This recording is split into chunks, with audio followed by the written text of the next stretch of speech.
This is the 100% dual slalom, and it starts right now.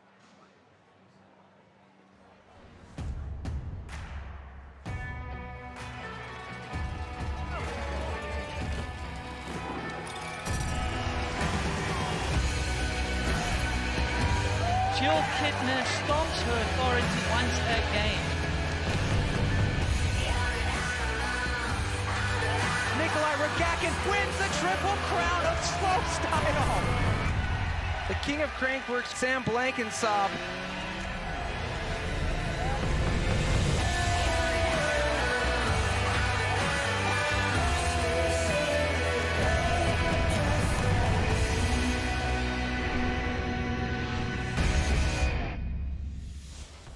Yep, that's what I'm talking about right there. 100% dual slalom Whistler, the final stop of the Crankworx World Tour 2019. Of course, the birthplace of Crankworx, where it all started so long ago. This is a great day to kick things off. Check out what we have in front of us right now. Blue skies, 26 degrees. You can measure it in Celsius here, but if you're hanging out in a country that uses Fahrenheit, what did it say, 89, 79? 79, but I wouldn't know. I'm from Celsius, so this is a cool, calm for me. It's only 26 degrees.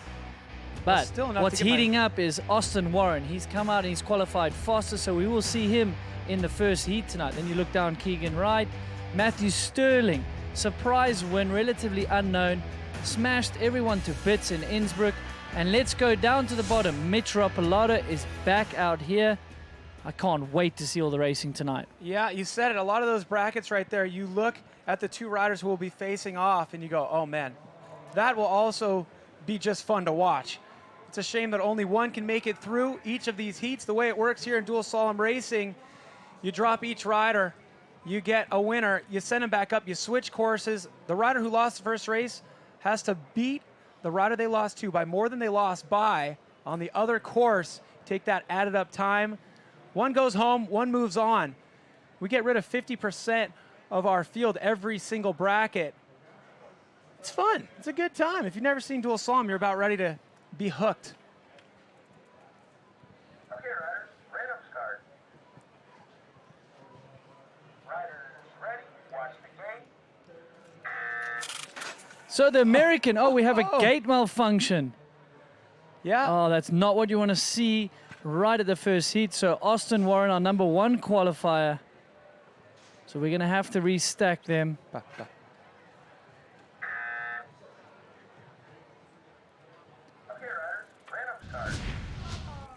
So take a look back at this replay. The gate made the sound like it was going to drop, didn't drop for Austin Warren.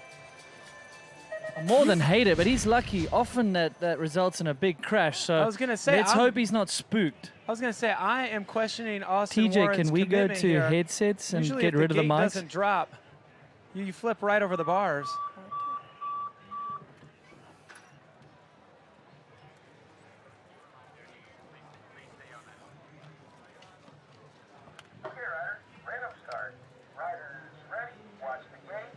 All right, here we go. Let's get this going again. Second try there. The gate drops. Austin Warren on the left side of your screen. So Fabian Cazzini, he has a great result at Ciota and early in the year, so he's confident in slalom, and you can see it. So the Frenchman, riders left there against Austin Warren, your #1 qualifier, but Austin Warren is back at the moment. So Fabian Cassini, the 16th qualifier here. This should be an easy one for Austin Warren, but in dual slalom, anything can happen.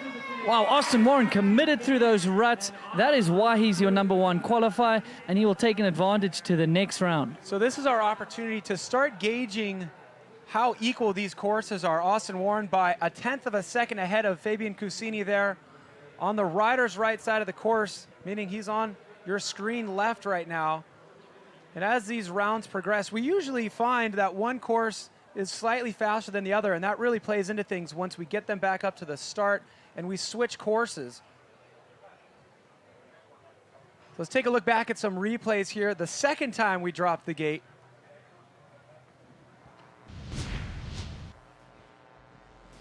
So no surprise, Cazzini was hot out the gate, Bubba Warren a bit tentative, and here we are through the flat turns, and this is where Bubba Warren started making up some time.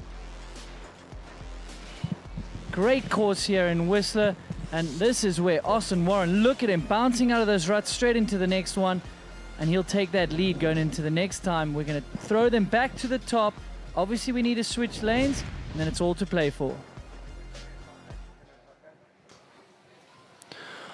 All right there, so a 10th of a second advantage for Austin Bubba Warren ahead of Fabian Cusini as we focus our attention back to the top of the course here. You got Keegan Wright on the left side of your screen, the man who is leading the World Championship right now. He won in Rotorua. And then on the right side of your screen there, out of France, Youn Deneau. Do you know how to pronounce that name, Andrew? Well, I'm glad that you went first. Yes, of course I do, Cam. Great EWS rider. Youn Deneau. Okay, riders, random start. Riders ready, watch the gate. All right, here we go. Youn Deneau going up against Keegan Wright. Now, a lot on the line here for Keegan Wright. The 9th place qualifier out here, but the man leading the charge for the overall title in the Crankworx Dual Slalom World Championship Series. Now, looking pretty even here as they enter the midsection of the course. Neck and neck, and we're still kind of trying to keep tabs on which course is slightly faster. It's looking a little bit like the black lane might be a touch slower, but then again, Keegan Wright is so fast out here, but he was evenly matched to Youn, so who knows at this stage.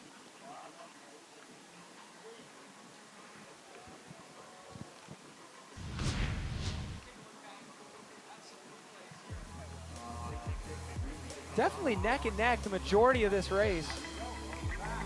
Yeah, Keegan Wright was flawless down the bottom, putting in a big 0.7 margin.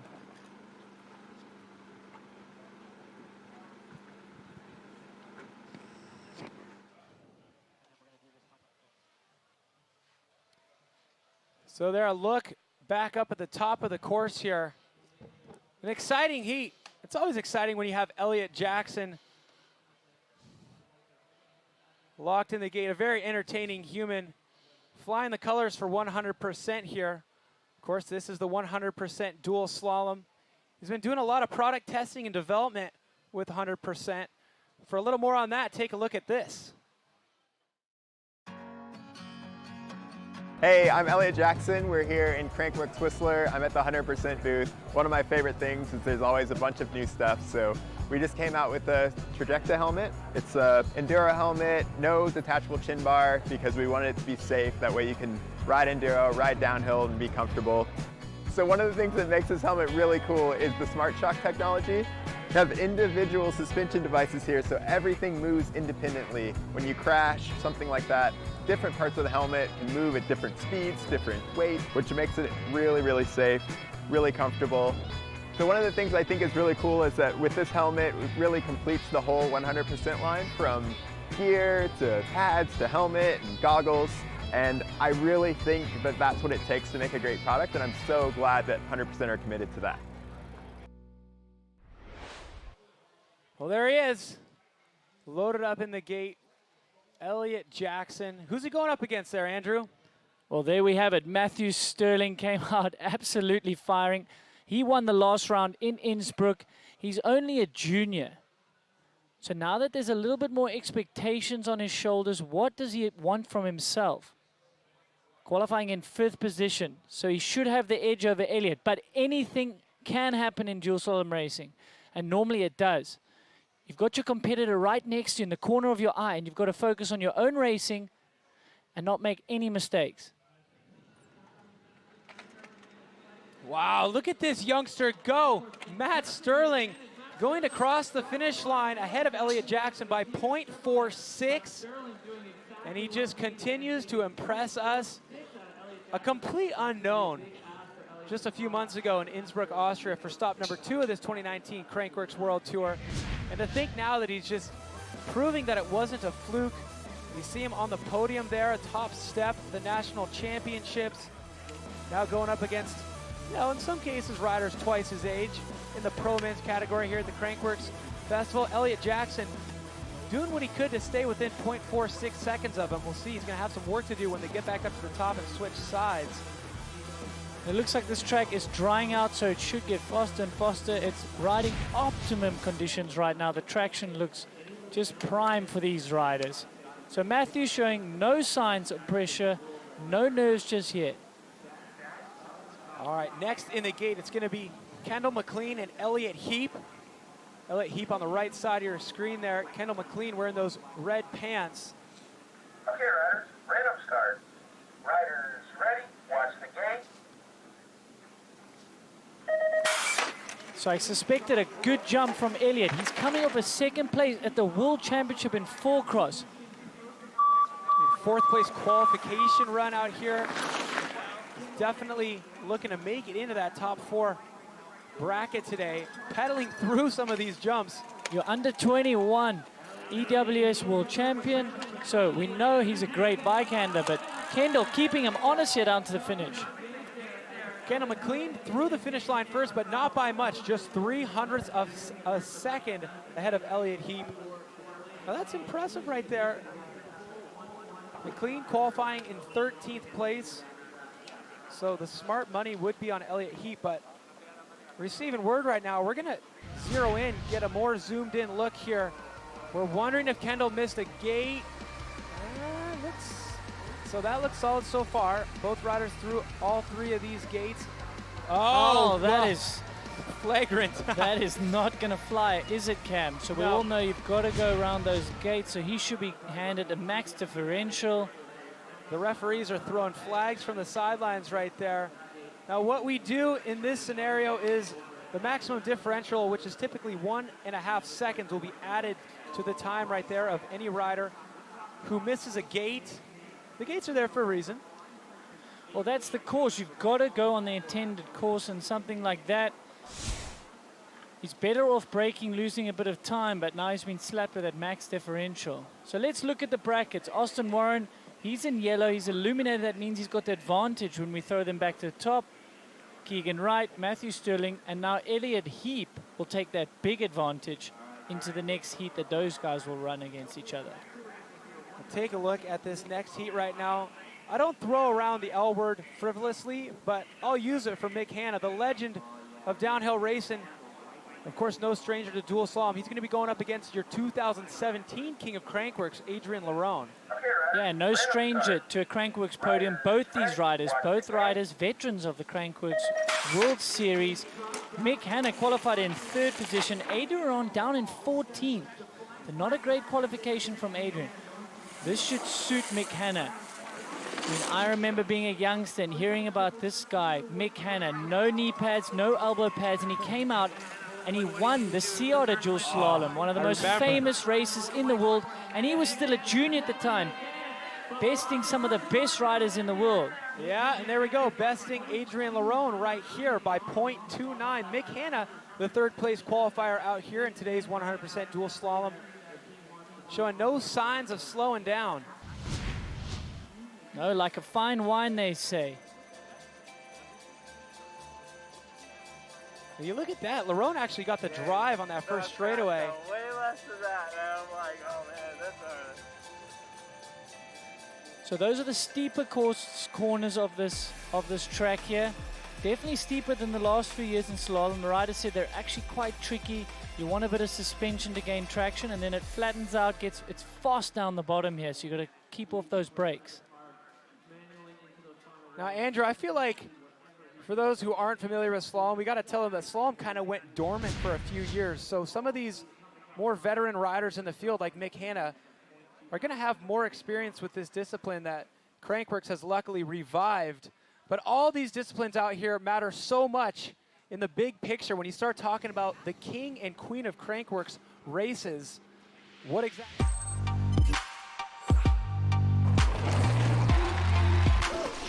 New Zealand is where we kick things off in Road Rua. Of course, we moved along to Innsbruck, Austria, and now the finals in Whistler, British Columbia. All the disciplines that are up for grabs out there, there are also points up for grabs. The more disciplines you compete in, the more chances you have to win some of those points. And the rider at the end with the most points will be crowned the king. In 2018, that king was Sam Blankensop. The queen, Jill Kindner. Both riders not in the running right now. When you're talking about the race, it's all about Mitch Ropalato. As of yesterday, he's got the most points right now, leading into the final few days of competition in the 2019 season. Via Verbeek has been so dominant this season. Of course, we talked about it earlier. She won the 2 slalom events we've had in 2019. She's looking to do that again here and get as many points as she can to try to lock up that Queen of Crankworx title. But look who we have in the gate right now. How convenient, Andrew. Well, one of our fan favorites, as well as one of our favorites, because he's such a phenom on a bike, and we just love seeing him here at the Crankworx events. So, as of yesterday, like you said, he is our current leader of Crankworx, and he said he's doing all the events to the finish. Yes, and then right there, we haven't even talked about this guy yet. Billy Meeklum. And look at this, riding the full suspension bike. We've typically seen him on hardtails throughout the season. Of course, he made his name in Rotorua, his home country, by taking the win in speed and style. I'm thinking he's borrowing a bike because I heard he didn't have a front brake. He borrowed more of a slalom race bike. Mitch Ropalato through the finish line by over a half second ahead of Billy Meeklum. What are your thoughts on that? We heard that Billy Meeklum was riding a hardtail with 1 brake, but I mean, what we're seeing him ride right now, it's the exact opposite of that. No, clearly he's got a bit smarter. He's got 2 brakes on his bike. He's gone for a dual suspension, and you can see pretty much every rider is opting for dual suspension, same as Mitch. They want a little bit of traction for these flat turns, and you can see there's a lot of gravel on the course. But Mitch Ropalato, he is going to be a serious man to beat on this course today. I mean, this is the definition of some of my favorite heats. 2 incredibly fun riders to watch right there. Mitch across the finish line first. Michaela, let's hear from them. All right, so tell us a little bit about what's been going on this week for you. Just been having fun, riding my bike, racing A-line, did Garbo. Now we're doing this.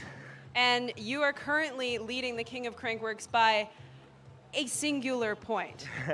Yes, that's what I hear. So what are you going to do today? That's my question. I'm just going to ride good and see, just see how it unfolds. So, just give it my best. Perfect. Well, we enjoy watching you go through the next rounds, hopefully. Perfect. Yeah, hopefully. And Billy, what's going on, man? Last I heard you were riding a bike with 1 brake, but now I see you have 2. You've switched things up. How are you feeling on the bike now? I'm good. The bike's a million times better. Having 1 brake's a bit of a struggle up there. But yeah, big shout out to Mikey for hooking it up. Sweet. And you say it's a bit of a struggle out there with 1 brake. Is that because the track's steeper, rougher? Tell me a little bit about it. Yeah, steeper. So as you're coming into the steeper sections, you got to kill your speed way before it because 1 brake's not enough to slow you down. Would you say that's like the make or break moment on the track is those upper corners? I'd say so. You can't be braking too early. Well, perfect. Sounds like you've got it all dialed in, and you're going to give Mitch a little bit of a run for his money, I think. Yeah, hopefully. Thanks, Michaela. A little over a half a second separating those 2 riders in their first run in that bracket. Of course, we're going to send them back up to switch sides.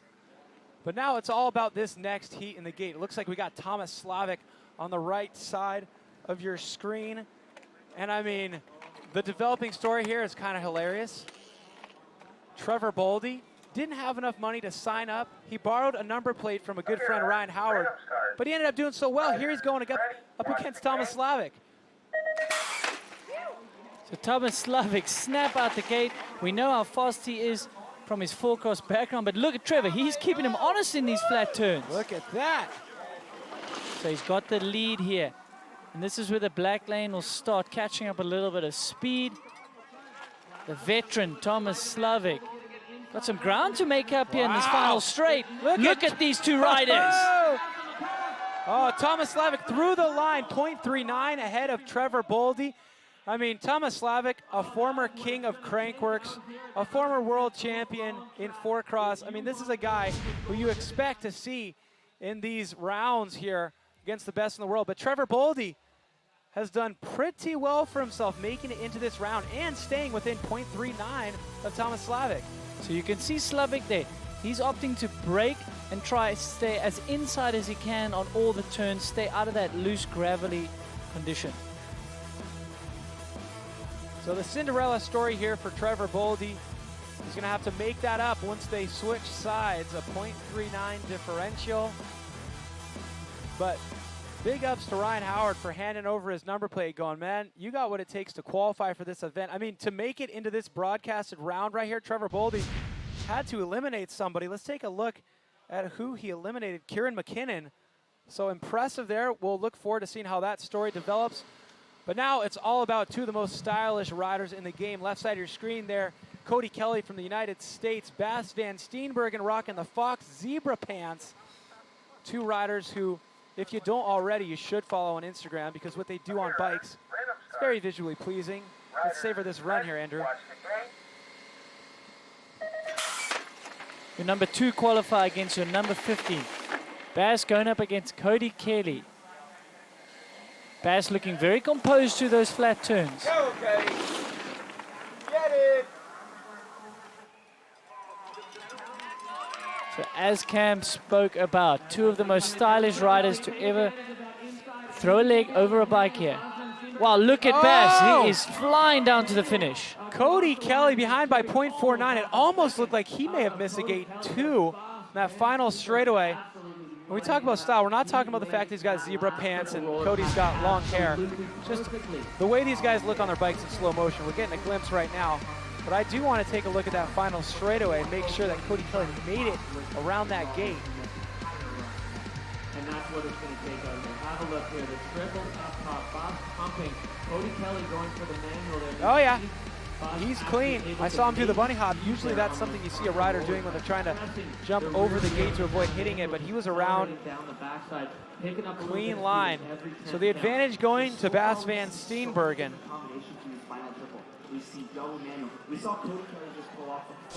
Once again, bracketed race format, head-to-head. We get them back up to the top to re-rack and go again.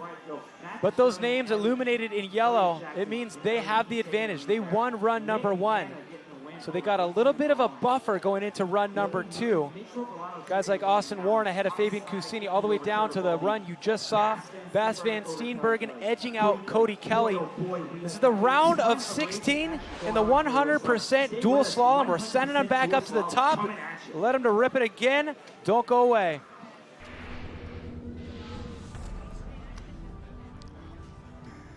Can I have a napkin, please?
Welcome back, 100% dual slalom here in beautiful Whistler. Halfway through our round of 16 bracket in the men's category.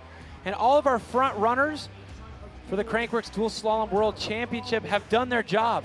They lit their names up in yellow, meaning they have the advantage from run 1 going into run 2 of this round of 16.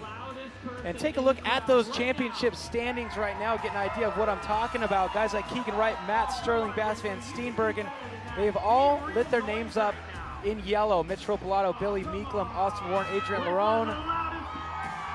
Luca Cometti out earlier on in the rounds, wishing that he was able to collect more points.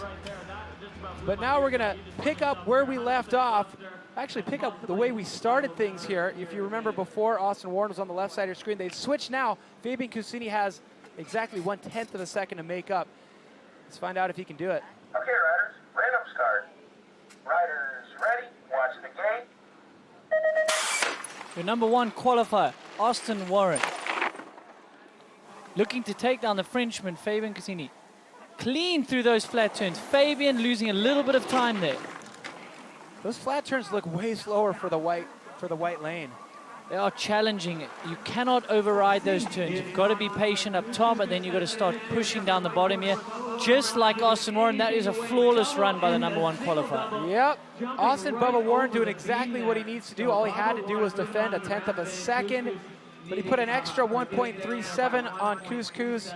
Austin Warren will be moving on to the round of 8. No big surprises there. Your number 1 qualifier today.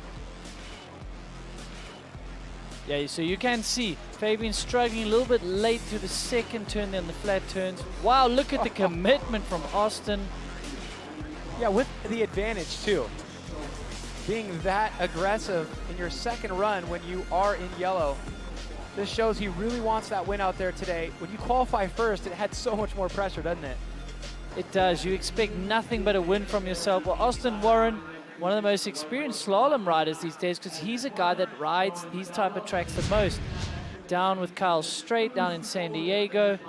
We know how much time he spends on this bike, and that really does pay off. Yeah, if you're wondering where Kyle Strait is, he broke a chain earlier on in the rounds today before we started the broadcast, so unfortunately, he's not duking it out with these guys. Of course, he won the event just a year ago, so it's a shame to not have him out there in the finals. But Austin Warren moving into the next round. Now, it's all about Keegan Wright, the current leader in the Dual Slalom World Championship here on the Crankworx World Tour. Your 9th place qualifier in today's event. He put a .73 on Yoon Deneau. Okay, riders, random start. Riders ready, watch the gate. Jeez, the acceleration out of Keegan Wright. So opting to drop a foot there, Keegan Wright at number 1 on the board. He is our series leader.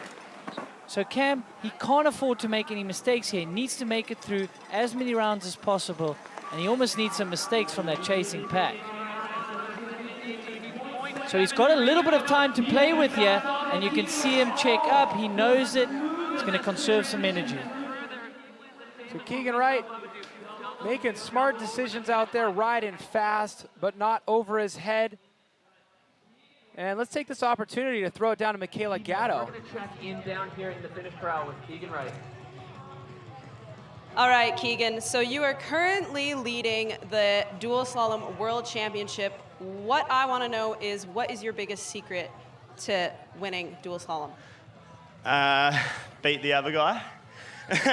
Yeah, I don't know. It's a typical Keegan answer. Come on. Is it the gates? Is it pedaling out of the turns, braking? I think the biggest thing on this course is going to be those top gates up there. So I think if you can get them good and carry speed into the fast section, you'll have a pretty good battle. But yeah, it's just going to come down to who has the best lines in those gates, I think. Who goes the fastest, like you said? Oh, yeah. There you go. Thanks, Michaela. I mean, that reminds me of that quote we love so much from Mitch Ropolato. If you're thinking you're losing, you know, he's like, let's not overthink this. What is my strategy? Beat the other guy. Go as fast as you can through every heat. You cannot think ahead. Be where you are. All right, Matt Sterling, the youngster who took the gold in Innsbruck, and we were all so impressed. Obviously, he's defending that right now, showing that it was no fluke. He says heavy hitters, these are the heavy hitters that Matt beat. So, you know, sometimes in bracketed racing, you can get lucky with where people end up landing in the qualifying, but he beat all those heavy hitters to take that win. Just proves he's got what it takes. He's pretty close to knocking out Elliott Jackson here, but he's got to keep it on 2 wheels. So Matthew Sterling, a name we now know because of the Crankworx World Tour, launched so many people's career. What is it going to do for this man?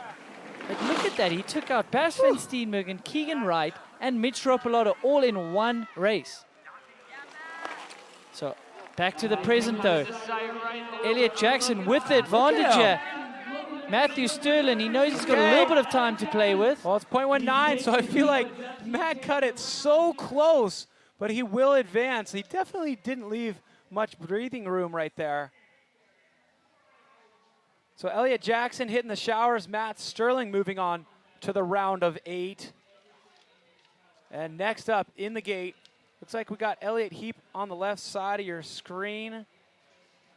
Going up against Kendall McLean. Now that was the run where we saw McLean miss that gate. That's why he's got that max differential of 1.5 seconds. So that is a tough thing to make up. What you got to do is you got to get out fast. You got to try force a mistake from your competitor. Kendall though, riding super solid here though, Cam. Now McLean leads to claw back. So we all know Elliott, but he's got 1.5 to make up. This is just not going to be enough. Tall order for him. So Elliott Heap doing what he needs to do to move into that round of 8 right there. That was a tough order there for McLean, considering that missed gate in his first run. Heap moving on.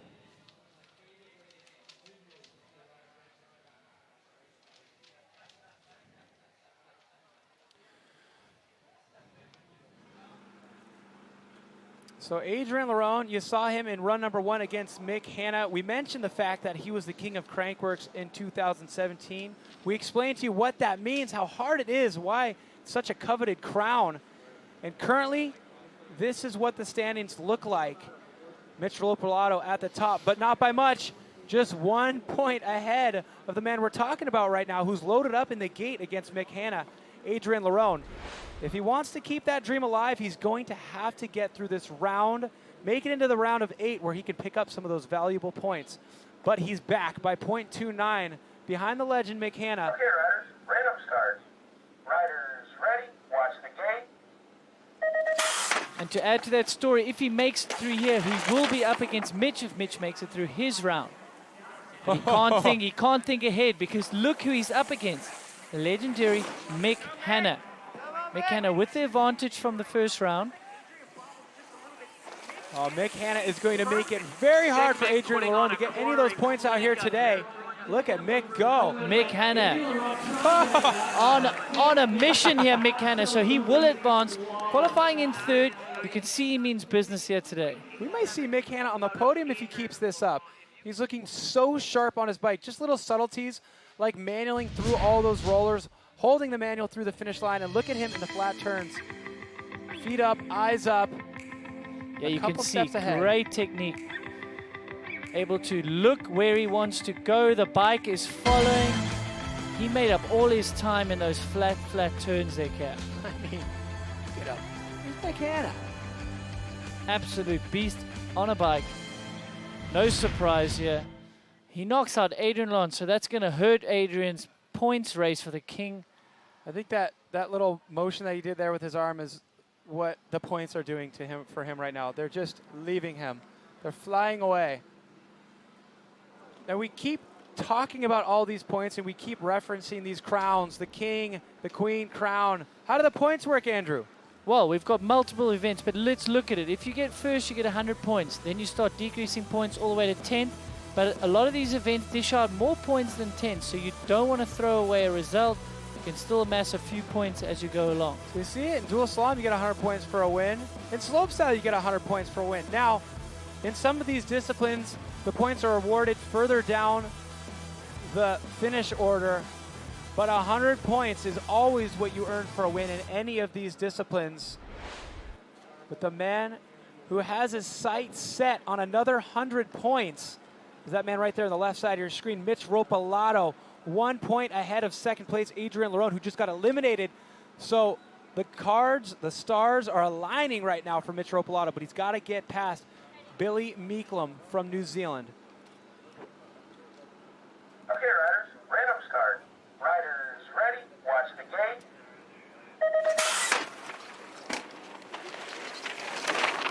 So neck and neck into these flat turns. A little bit late there for Mitch.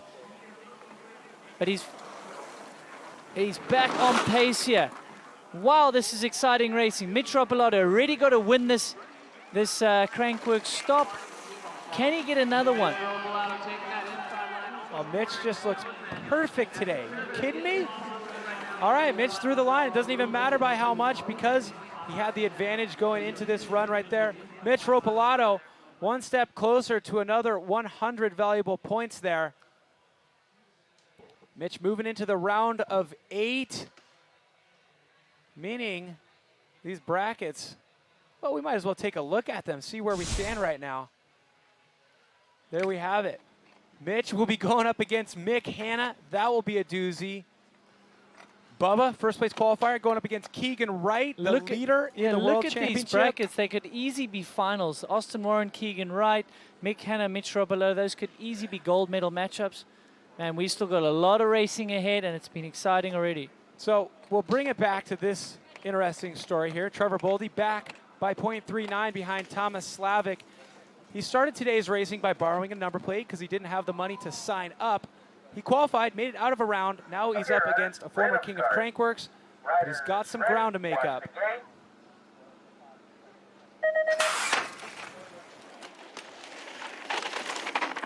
.39 to be exact. Thomas Slavic, no slouch on a bike, former four-cross world champion. What can Brody do here, though? There's that triple we spoke about. So Thomas Slavic is all attack mode. He said maybe 1 or 2 people will do that triple. Wow. The Thomas Slavic doing just what he needs to do to advance. So will that be a weapon that he uses in the later rounds? Well, look at that. Slavic celebrating that win. He definitely was not taking the young gun, the up-and-comer Trevor Boldy, lightly.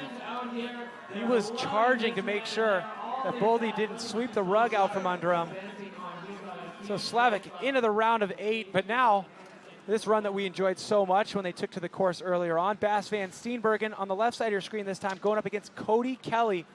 Those flying blonde locks out of the back of his helmet.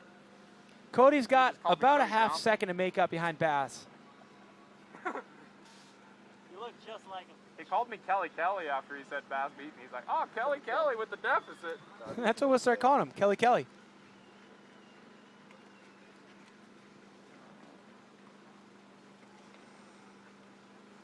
What about you? Do you trust people with 2 first names? I definitely don't. But what I do trust is these 2 gentlemen's skill and style on a bike, waiting anxiously for this gate to drop. I remember that's just some of the worst moments of your life. You just want to get this race going. Now you got to make small talk with your competitor sitting next to you. Or you just don't. You mean mug them. Mean mug him. What about the first round in row 2? We had Barry Nobles tore his sleeves off to try to get in Kyle Straight's head. Yeah, and that's funny too because Kyle is always playing games like that where, you know, he has the rule. We saw it in Innsbruck where you never hug your competitor. And then Martin, I think it was, comes up and tries to hug him, and Kyle's like, no, do not hug me. Maybe later, not now. We're racing. Definitely not on live TV. Oh, it's so good. All right, back to racing here. Cody Kelly on the right side of your screen. Bas van Steenbergen on the left. Bas ahead by half a second. Here they go. Now, make no mistake, we've been speaking about style all day with these 2 riders, but they've got speed to boot. So both committed through that left-hander. Bas van Steenbergen with the advantage here. So he knows he's just got to keep a wheel ahead here. And that's the advantage of that right turn. It's a little bit faster down the last straight. Whew. There we go. Bas van Steenbergen through the line ahead of Kelly. Cody Kelly, unfortunately, out of the race now as Bas van Steenbergen earns that berth into the round of 8. Well, let's digest this round of 16 here. Our round of 8 is set. What stands out for you when you stare at those brackets? Well, Austin Warren's going to go up against Keegan Wright, our number 1 qualifier. That's a danger matchup there. Matthew Sterling, who won in Innsbruck. He's got a little bit of work cut out against Elliott Heap. Let's quickly go to Mick Hanna, Mitch Ropolato, Thomas Slavik against Bas van Steenbergen. All of those could be a final, Cam. Well, there we have it. The round of 8 is set for the 100% dual slalom. We'll be getting that round up shortly. So make sure you don't turn the channel or go to a different website. You'd be crazy if you did that.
British Columbia, the final stop of the 2019 Crankworx World Tour. Broadcast day number 1 right now, and it's all about 100% dual slalom. And now, if you're a complete total newbie to mountain biking, you're wondering where Whistler, British Columbia is, well, your first clue is that it's in Canada. As we zero in from our satellite, the one that Andrew Needling owns personally, he keeps it in space so he can get good views of all of our stops here on the Crankworx World Tour. I would like to continue zooming in. We've established that it's in Canada. All right, I'll spill the beans. British Columbia, that's where we are, on the western side of Canada. It's beautiful here. If you've never come, you should. Just up the road from Vancouver, one of the nicest cities in the world. Let's look at what we've got coming up next. It's the round of 8, Andrew. Look at this. Mr. Austin Warren, your number 1 qualifier against your series leader, Keegan Wright. So this is huge for the series. And this is only the round of 8. This is heat 1. All right, let's not waste any more time. Let's get into this. Austin Warren on the left side of your screen. Keegan Wright on the right side of your screen, and they are off. So Austin Warren qualified number 1. Keegan Wright kind of a little bit lackluster, down in 9th position, but a lot of riders get faster as the day goes by. Can Keegan Wright find some extra pace here against Austin Warren? Austin Warren out front. He looks flawless. How fast is he going, Cam? Jeez! Austin Warren through the line. 0.59 ahead of Keegan Wright. Now this kid has been practicing. You gotta imagine days spent at Straight Acres, Kyle Straight's personal property and training facility. Those days are paying off right now for your first place qualifier, Austin Warren, as he's one run away from eliminating the series champion at the moment, Keegan Wright. The commitment is unreal by both these riders in that left turn. But as you said, Austin Warren, he's got a lot of time on his slalom bike. He's got a lot of time on these kind of courses. Keegan Wright, he's focusing on EWS. So he just hops on the bike here when he gets to some of these rounds. All right, more stories developing here. Matt Sterling, the youngster who took the gold in Innsbruck, going up against Elliott Heap. Random start. Riders ready. Watch the gate. So Matthew Sterling, how will the expectations that he's placed on his own shoulders, as well as us here in the booth, all the fans, they now know his name. Round 2 winner Matthew Sterling comes up against Elliott Heap here. So look at Sterling go. Committed and fast down the bottom through those ruts. All these riders displaying uncanny skill on the bike here. Matt Sterling, 0.56 ahead of Elliott Heap. Now, Elliott Heap didn't score, again, like he did in run number 1, where his opponent missed a gate. Matt Sterling absolutely on point out here today.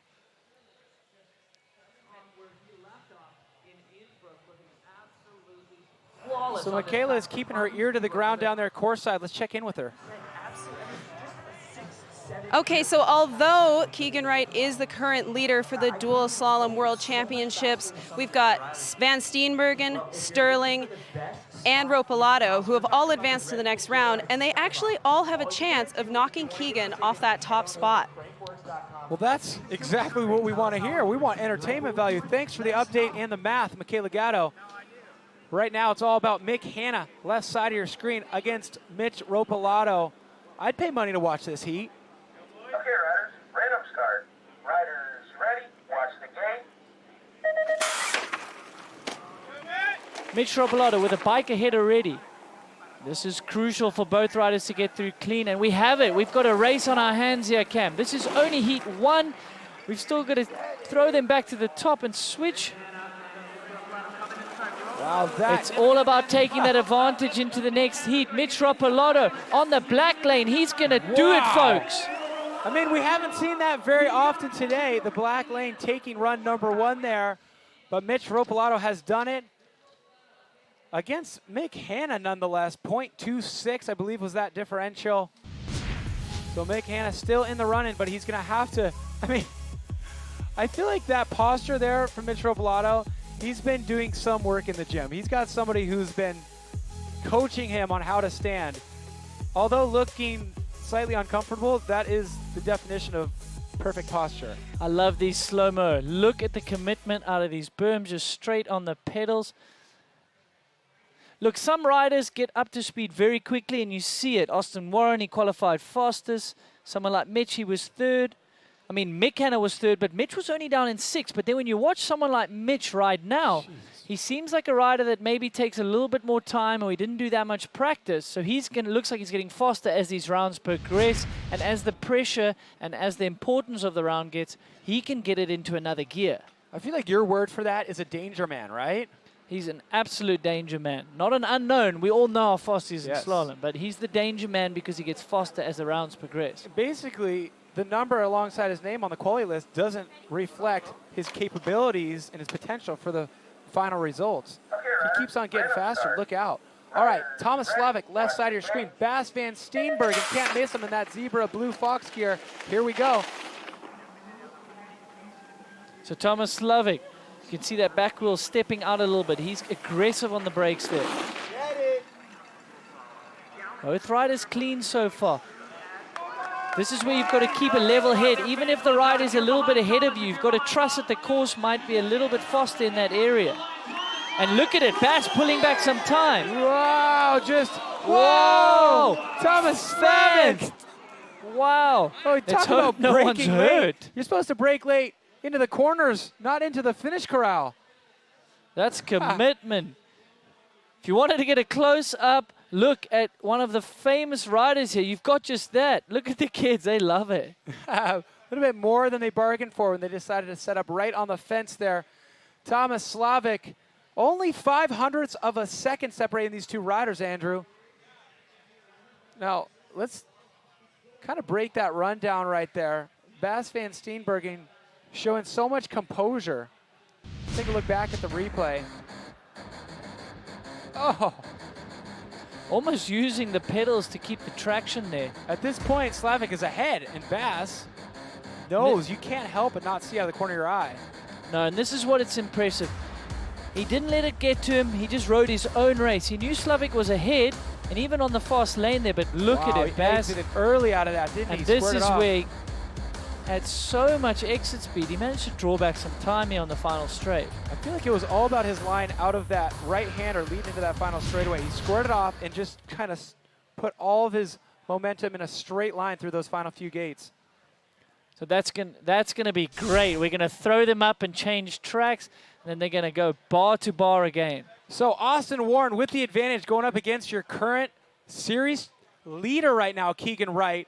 Matt Sterling with the advantage over Elliott Heap. Mitch Ropalato, advantage over Mick Hanna and Bas van Steenbergen. You just saw him put 0.05 of a second ahead of Thomas Slavic right there. So the action heating up with a World Championship title on the line for these riders in the 100% dual slalom. Don't go away.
Back in Whistler, BC right now. You're right in the middle of 100% dual slalom action. We whittled our men's field down to 8.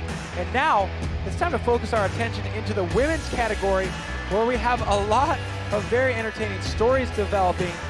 One concerning this woman right here, Via Verbeek.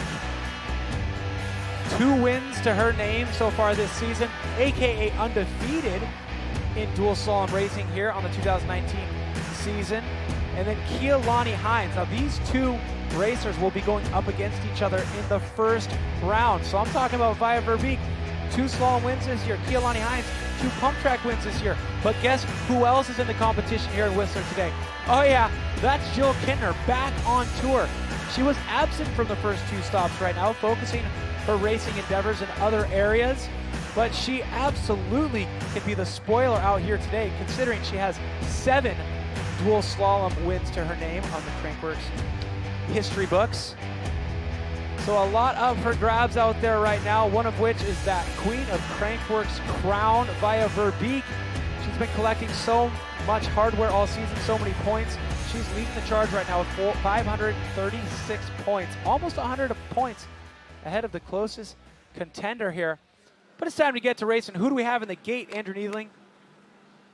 Well, number 1 seed, Claire Hamilton, a little bit of a surprise, considering we haven't seen her that far up the qualification. She's going against Chloe Taylor, who's in 9th. Riders ready, watch the gate.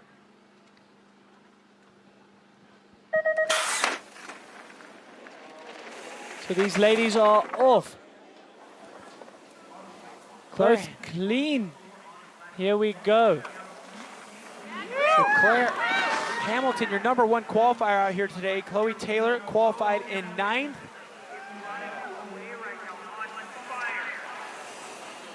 So we do think that these courses are not quite evenly matched, so it's tough to say. But Claire Hamilton was your number 1 qualifier. She will take the advantage, 0.55 over Chloe. So we'll send them back up to the top. They will switch lanes. So if you haven't tuned into Dual Slalom before, one of the oldest formats of mountain bike racing. It's pure, it's awesome, it's head-to-head racing. And there you see Claire Hamilton, she will take the advantage. But up next, look at those brackets. Via Verbeek, Kalani Hines, that could easily be a final, but one of those ladies is going home early. And then Jill Kittner, who has not been at the series this year yet, but she is one of the most dominant forces in female racing. Okay, riders, random start. Riders ready, watch the gate.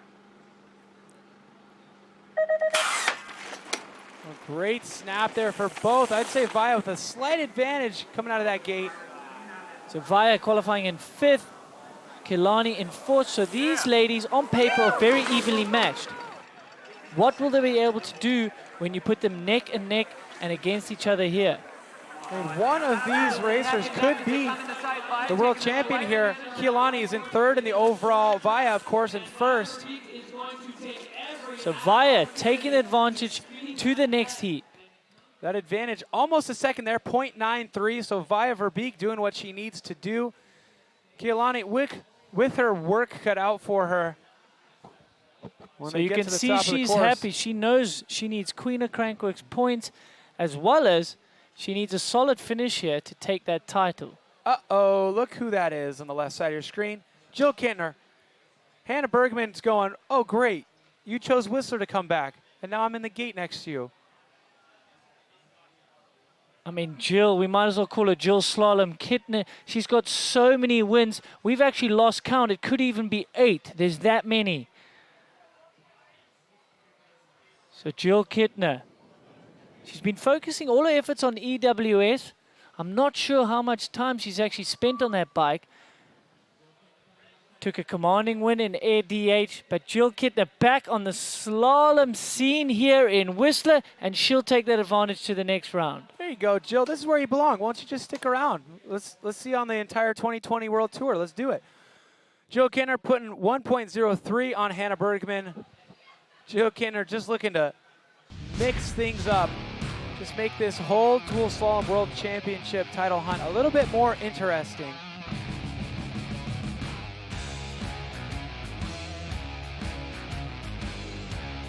Slow-mo there. You see Jill Kittner leading the entire race here in her round of 8, heat number 1. Now take a look. Got that dual speed and style course running around the slalom. That'll be exciting. That is in 2 nights. Friday, you're not going to want to miss that. Of course, tomorrow night, it's all about pump track. But right now, it's all about Annika Bearden. She was the Queen of Crankworx just 4 years ago.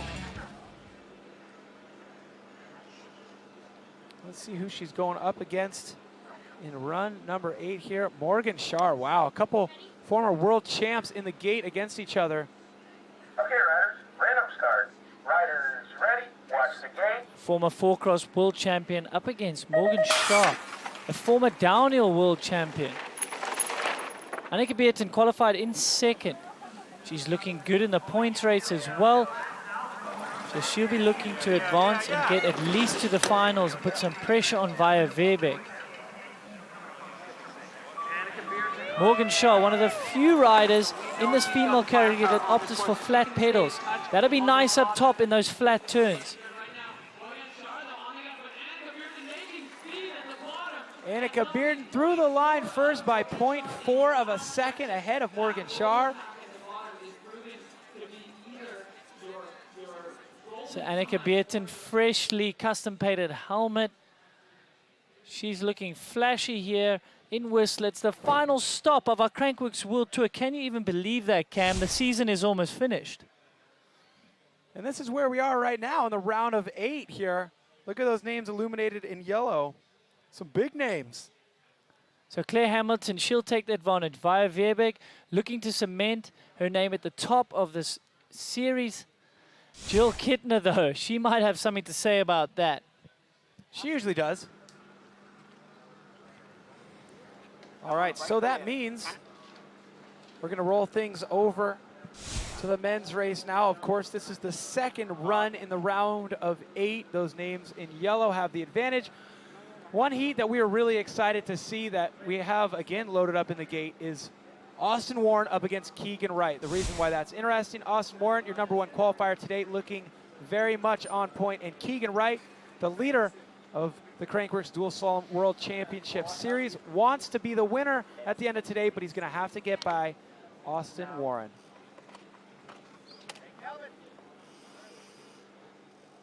So Keegan Wright, he's got to put it all on the line here.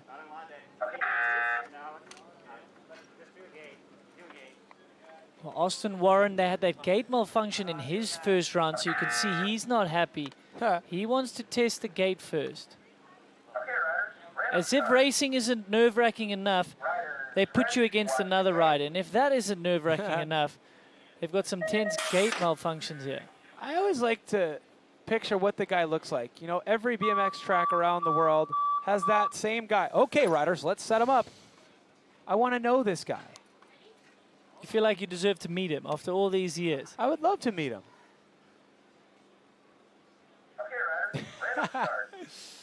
Do you think he gets a royalty, Cam? He better. He's doing a great job. All right, they're off. And he's done a great job dropping the gate. So Keegan Wright, his title hopes are on the line here. Austin Warren, your #1 seed, been riding flawlessly all evening. Watch the gate.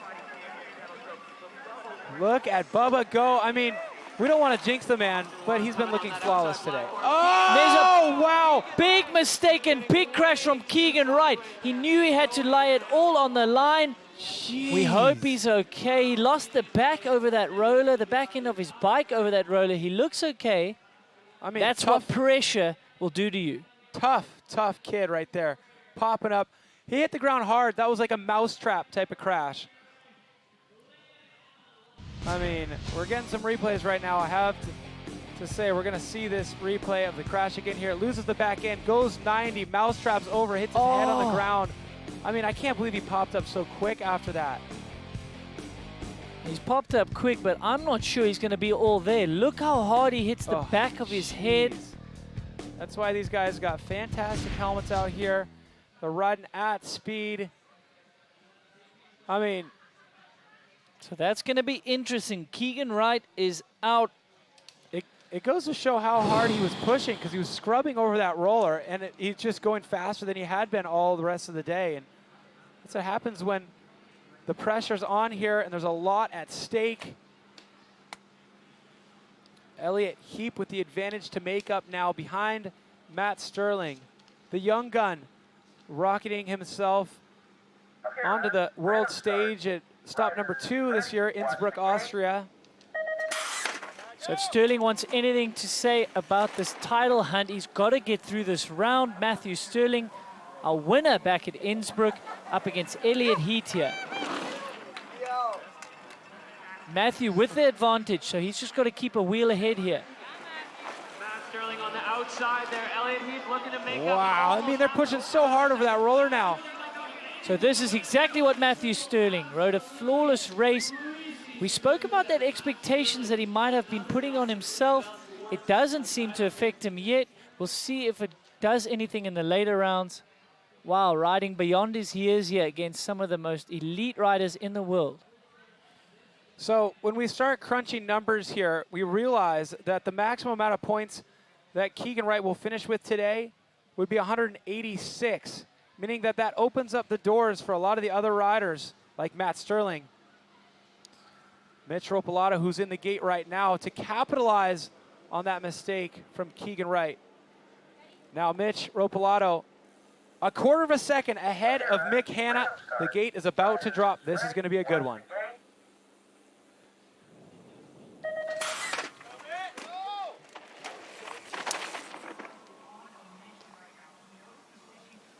So as much as we speak of Mick Hanna as being a veteran legend of the sport, Mitch Ropalato has been around for many years at Crankworx events. He's won some prestigious slalom rounds. So Mitch Ropalato, man on a mission here. I think that white course will be a little bit quicker, so we'll see when they flip them by. Well, there we have it. Mitch Ropalato had the advantage rolling into that round. He crossed the finish line first, therefore it's a no-brainer. Mitch Ropalato moves into the round of 4, and now Keegan Wright gets his calculator out. Mitch Ropalato, in the last couple days, he's put himself at the top of the King of Crankworx leaderboard. Will he win a Dual Slalom World Championship here? He's doing everything within his power to do so.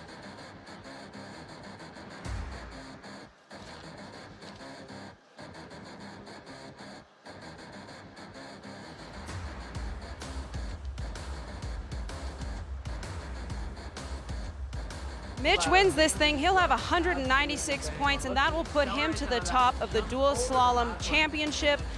No pressure, right? Oh, wow.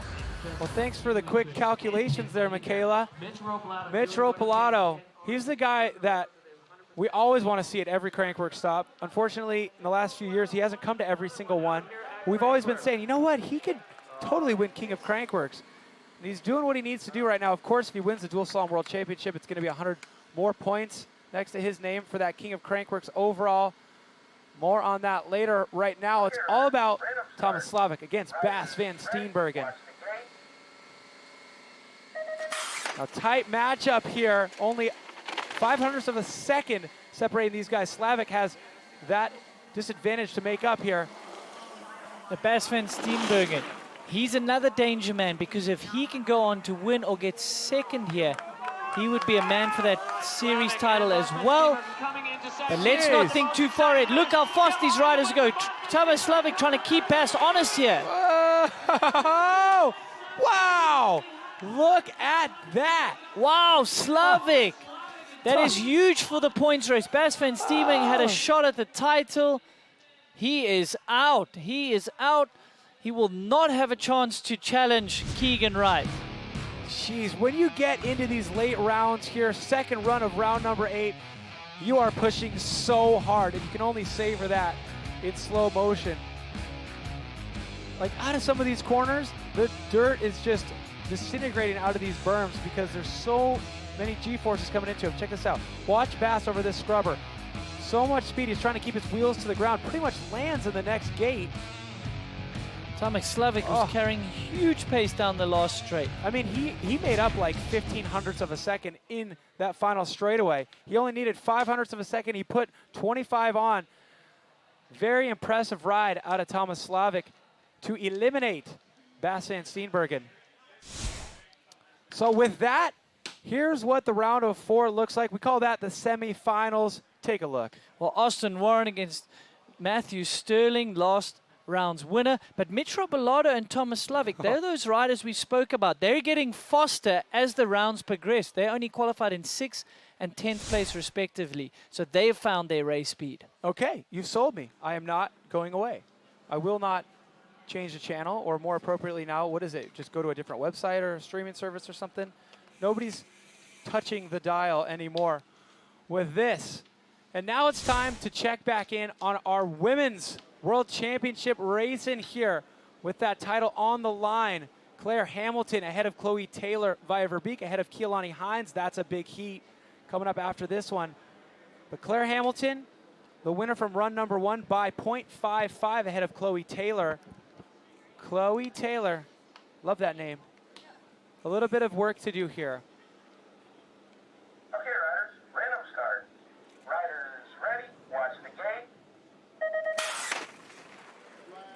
So solid starts from both these ladies. Now the flat turns to navigate. This is where it can all go wrong. Number 1 seed, Claire Hamilton. This is the best she's qualified in a slalom event. How far can she go? So she's looking over there. She knows she's got a little bit of advantage. She can just keep even. She knows she'll be advancing. She'll save those legs. She's got a few more rounds ahead of her. Well, Claire Hamilton crossing the finish line first ahead of Chloe Taylor by 0.87. That means she advances. Claire Hamilton, your number 1 qualifier out here. When you qualify first, you're always hoping to find yourself in that gold medal round. Claire Hamilton getting 1 step closer now. But I'm going to introduce you to your new favorite rider right now, Via Verbeek. Take a look. This is why, Andrew Needling. Well, at the age of 28, look at her 2019 season. She's first in dual slalom Rotorua, first in air DH, and first in dual slalom in Innsbruck. That deserves an emoji, I think, the way she's riding a cam. Oh yeah, just a whole bucket of emojis. Love emojis. Via Verbeek ahead of Keelani Hines by 0.93 right now. Just under a second separating these two racers. What will it be? That's a big deficit for Keelani to make up. 2 wins at the pump tracks, but Via Verbeek has been so solid in dual slalom. She's won our first 2 rounds. She's undefeated this season. Via Verbeek, our current leader of our Queen of Crankworx. What can Keelani do? Can she upset Via Verbeek? Not going to be enough. Via Verbeek is just too solid. She knows it. Look how excited she is already. So Via Verbeek advancing right now, knocking Keelani Hines out. Well, good friend of Via Verbeek is our own Michaela Gatto. Let's hear from her there, Michaela. All right, so I know you've raced Keelani before. She's taken the titles before. How nervous were you in the start gate? I like that I had a second to buff with, but she's always a really tough competitor, and I still feel like I'm lacking experience, but I'm just going for it. Well, you did it. That's amazing. Has the course changed a lot since, you know, practice, a whole bunch of boys went, and then you guys had to go again? Is there anything you have to adjust? Constantly, like, it was way drier, we were adjusted to that, and they watered the track, we were adjusting to that, and now it's drying again. Constantly looking ahead. Well, I think it's safe to say you are well adjusted and going into the next round. Congratulations. Thank you. Thank you. Thank you, Michaela. Via Verbeek advancing out of that round. Big smile on her face. What a season it has been for that woman. Killing it on the World Tour. But guess what? The day is far from over. Guess who's on a collision course with Via Verbeek? Oh yeah, none other than Jill Kintner. Now, Jill Kintner, yeah, maybe you didn't see her on the earlier stops this season, but yeah, turns out, don't call it a comeback. She's been here for years. There, Jill, in 2013, taking away that win. I mean, if we were to go through all the highlights, all the wins, we'd be here all day. So we'll just show you that one to keep it quick and simple. Get the point. She could win this here today and take that smile off of Via Verbeek's face very quickly. But just know she's the most dominant female athlete here at Crankworx and slalom as well. She's got more wins than almost the amount of events we've had here. Yeah. Jill Kintner out the gate, former Olympic medalist as well in BMX. So you give her a bike, doesn't matter what size the wheels are, Jill Kintner will adapt and she will excel. So Jill Kintner focusing a little bit more on Enduro this year, but great to have her back. Well, she has the advantage right now. It was a second from run number 1. She will add to that and smoothly sail into the next round. Jill Kintner. So she is safely into the semifinals, and if she can advance and Via Verbeek, that'll be very interesting. Let's throw it down to Michaela Gatto. Jill, where you been? You know, riding in the mountains. We missed you. Yeah, it's good to be back. It's fun racing with Hannah. She lives in the same town, and definitely a unique slalom here. It's not the easiest. That's good. You always are up for a challenge, I know that. Yeah, it'll be a good one tonight, so keep it going. Yep. Let's get back to business. Let me get back up to the top of that course. I got some racing to do. Well, there you have it. Action out of Jill Kittner, returning to the Crankworx World Tour to shake things up. But up to the start now again, we have Annika Beerten against Morgan Schar. Two racers with World Championship medals in their trophy collection. Morgan Schar from downhill. She won that in 2012. Annika Beerten, of course, that was a 4-cross World Championship. Annika Beerten has the advantage right now going into run 2. That advantage is 0.4 of a second. And Beerten needs to advance to keep any hopes of that Queen title alive. She is a former Queen of Crankworx winner back in 2015. Took a little bit of a hiatus from the Crankworx World Tour, focusing a little bit on EWS. And here she's back. Morgan Schar, though, got the wheel ahead on those flat pedals, so she will excel at the top of this course. And this is where Annika can maybe draw some time back. Whoa. Whoa, mistake from Annika Beerten. Wow. Into the mud, and what are we going to see? Look at this. That is not going to be enough ahead, and we are going to Morgan see Schar advances into the final, knocking out Annika Beerten. Now that's a big story because Beerten was sitting second in the overall standings. That is disappointing for the slalom series for Annika Beerten, but as well as the Queen of Crankworx. So Via Veerbeek can breathe a sigh of relief there for the Queen title. So look at these semifinals. Claire Hamilton, your #1 seed, against your series leader, Via Veerbeek, and then Jill Kittner back for some action here against 2012 downhill world champion Morgan Schar.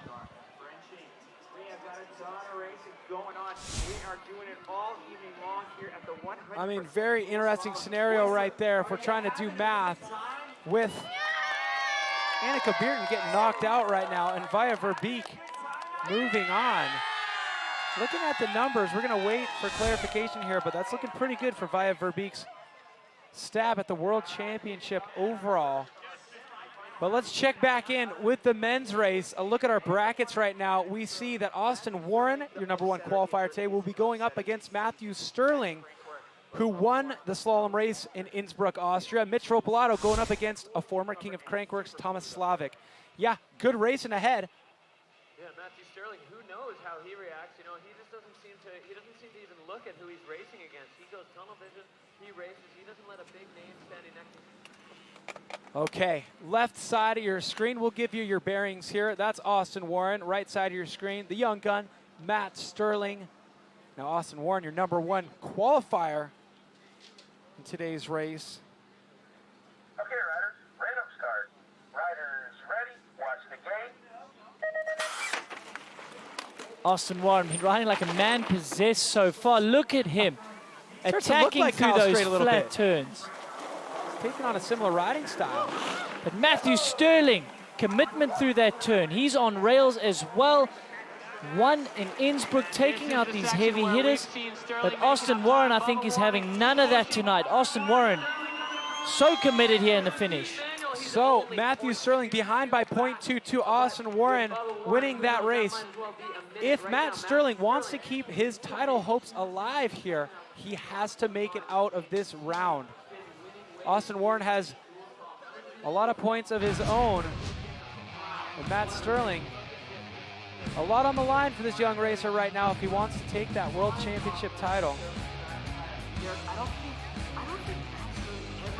Very interesting, you know, the top 2 in our World Championship overall. Keegan Wright had that big crash. Matt Sterling now behind. As the day is long, all the way through those final points. Every bump of the fight. But Mitch Ropolato hanging out in this round of 4. It's going to be really interesting to see where the numbers fall here in this overall. There we go, Mitch Ropalato, left side of your screen, Thomas Slavic on the right. Two riders who have earned their way into this semifinal heat. Okay, riders, random start. Look at where Mitch is looking. He's got a visual cue out there somewhere. Hey, what is that? Uh-oh. What was that? Oh, so riders, Watch the it's gate. tense up there, guys. It's all to play for here. Let's try to Mitch figure out what's going on here. Ropalato needs to advance to this to have any shot at this title.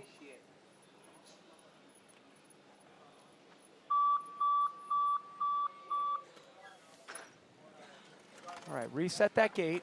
But watch Mitch's eyes. Let's see if Thomas is looking at the same place too. Mitch is picking up some sort of visual cue. Look at him. Okay, riders, random start.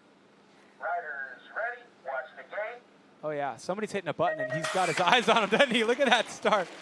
Well, it didn't work too much because, wow, Yeah. look at Slavic. Oh, Real tight on that first left-hander. you're gonna need all the help you can get when your gate's starting against Thomas Slavic. Exactly. I don't mind him using any little cheeky help he can love get. it. That's racing, man. Look at these two riders getting smarter. faster and faster. Mitch scrubbing over that roller. He's got the advantage here coming into the finish. Yeah, Mitch Ropalato through the line. A quarter of a second faster than Thomas Slavic. Wow. I mean, Slavic got that mean start, and Mitch just fought through the middle and end of that racetrack. Take a look. So much Wow, aggression out of look both at these guys. Slavic. Barely staying on the right side of that flag. This is commitment. These riders are giving it them all. This is the semi-finals, heat number 1 for both of them. Look at this. Slavic just pointing straight at these gates, going, oh, don't miss them. Mitch Ropalato, he's had a long week already. All right, we're going to see this scrub coming out of this right-hand berm, I think. Oh, no, it's, yeah. I could watch Mitch Ropalato ride in slow motion all day. Here we go. So let's have a look here. Keeping it tries. low. There you have it. Whoa, even gets knocked a bit his back wheel. Mitch Ropalato has had a long week already. ADH Garbonzo managed to take the win. And we all know Whistler. It's often long days, long nights, and it's repeat. So Mitch Ropalato, sometimes maybe giving it all at night and in the day. I think I get what you're saying. Trying to be subtle about it, Cam. But we all know it's a fun series, Crankworx. I mean, we've been coming this many years in a row. It must be fun, right? So Mitch Ropalato putting a .27 on Thomas Slavic. I can't wait to see until they get back up to the top of that course. But moving things along to our women's category here, I think this is going to have to be Claire Hamilton going up against Via Verbeek.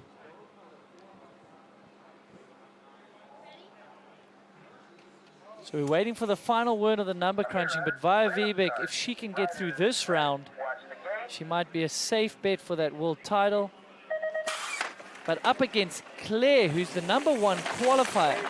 So she can't think too far ahead, Cam. She's got to stay in the present here, especially through these tough turns at the top of the slalom track here in Whistler.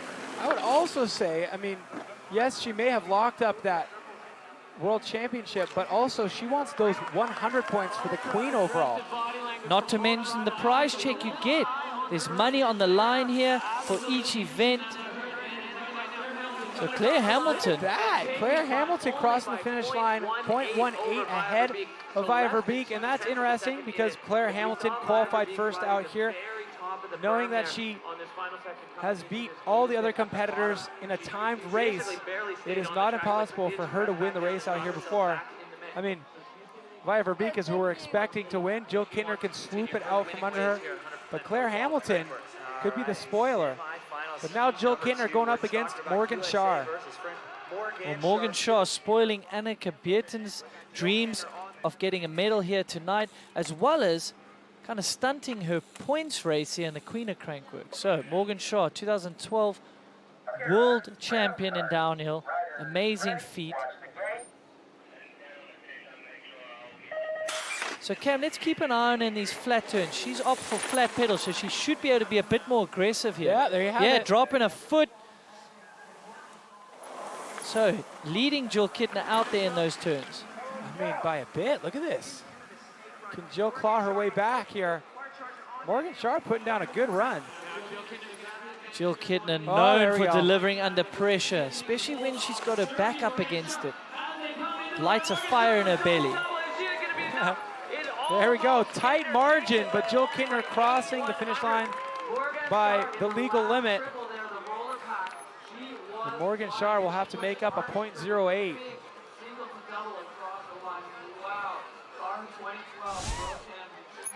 All right, Andrew.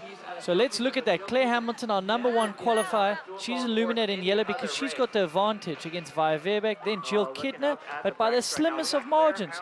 So we're going to take them back to the top. They're going to change courses. They're going to go at it again. So a lot of festivities out here all week long, one of which is, of course, a favorite of all of us, the Deep Summer Photo Challenge. Now, photographers have a couple days to collect all the best images they can. Let's take a look at what that's all about through the eyes of one of the photographers in the competition. Today is August 11th, 2019, the final day of the Deep Summer Photo Challenge. So for my slideshow, I decided to focus on the experiences that I had in Whistler in 2018, which was my first time really on the West Coast. I just kind of wanted to recreate those same experiences, hang out with my friends, have a good time, and hopefully inspire some people.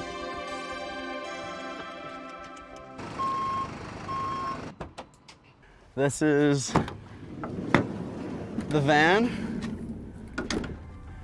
and I've been living in it roughly full time since June of last year. The Deep Summer, it's a 72-hour photo challenge that Crankworx puts on in Whistler and Rotorua every year, and they choose 5 photographers and 1 wild card, and they give them 3 days to go and shoot and put together a slideshow with their friends, and it gets displayed in the Olympic Plaza.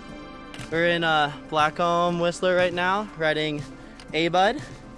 Trail is absolutely unreal, pretty techy, rooty, rocky, typical Canadian feel. Really pumped to be here. Whistler is so special for me because it was like my first trip really out west. Never really experienced all the rock slabs and just insane terrain out here. Coming from the East Coast, like there aren't trails this gnarly that are just easily accessible. Oh my gosh, absolute animal.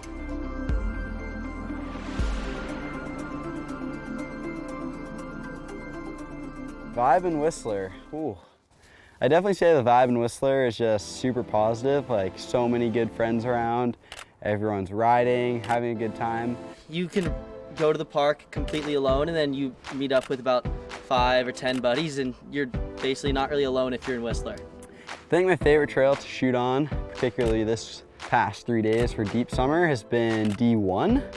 There are like some nice pockets in the trees and Garrett was wearing a white t-shirt and the light fall was just like pretty harsh and nice.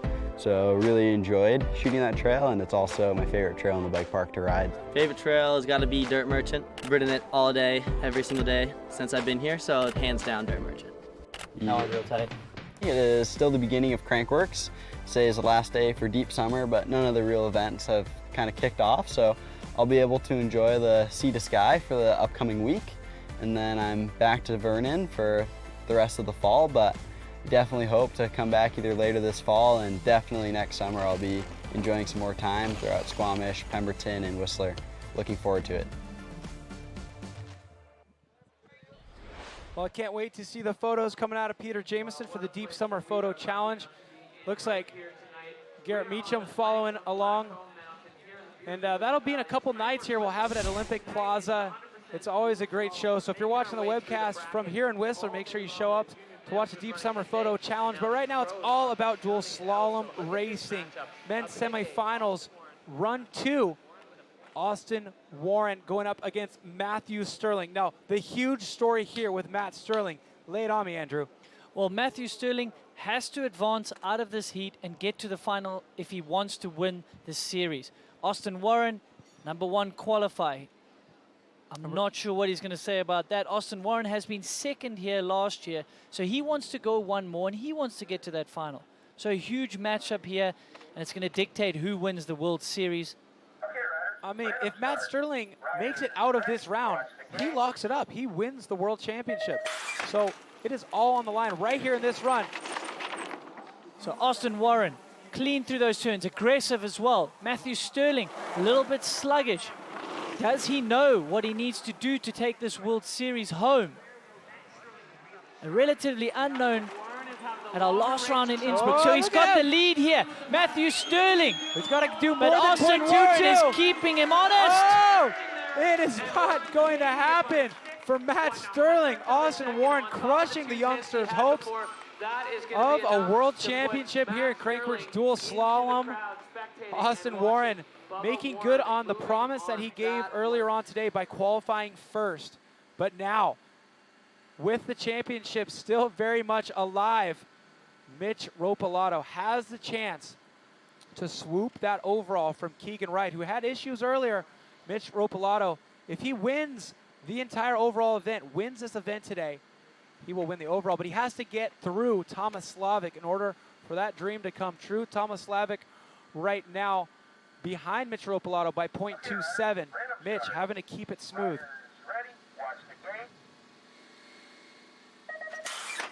So all to play for here in the second of our semi-final matchup. Oh, mistake by Mitch Ropalato.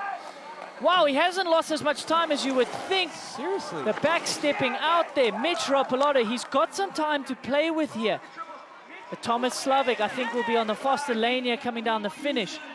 Wow, Mitch Ropalato is a man possessed here tonight with that mistake, and he still managed to beat Thomas Slavic. Come on, to think, man. He beat Thomas Slavic by 0.27 in run number 1 without a mistake. He had a mistake there in this run number 2, and he beat Thomas Slavic by more. Take a look at the mistake. Committed. Just pushing that back wheel into the dirt there, kind of the loose stuff. Oh my goodness. I don't know if I've seen many, but I would call this a fast mistake. That is one of the fastest mistakes we will ever see, Cam. You are right. He was so committed, he didn't let it bother him. He just kept it on the gas.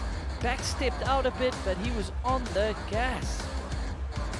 These are the moments why we love watching Mitch Ropalato ride a bike. He's always on the verge of control, and even when he loses control, he does not lose composure. Therefore, he gains control quickly. That's what it's all about right there. Mitch Ropalato, apart from that mistake, was flawless. As soon as he bounced out of rut, he was on the pedals. His braking was on point. Commitment. You can see he's happy with that. He knows he had to pull it all out. Mitch Ropalato advances. Wow, that is going to be a ridiculous final right there. Well, let's talk about this. Let's see who's advancing into the final in the women's category. Now, Claire Hamilton has the advantage over Via Verbeek. Claire Hamilton qualifying first out there today. Via Verbeek won the first 2 stops on this World Tour. If she wants to win this race, she's going to have to make up more than 0.18 against Claire Hamilton. Okay, riders, random start. Riders ready, watch the game.